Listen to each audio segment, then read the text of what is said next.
Your child isn't always looking for an answer when they come to you with a problem, but parents naturally want to give advice or fix. So when a child complains or struggles or shares something that happened, we quickly offer advice or solutions or explain why they can't feel like that. Sometimes that makes a child feel even more alone. What they really need first is the experience of feeling heard.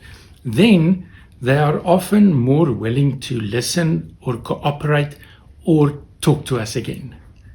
Next time, before giving advice or opinions, ask at least one thoughtful listen question. Try, what was that like for you?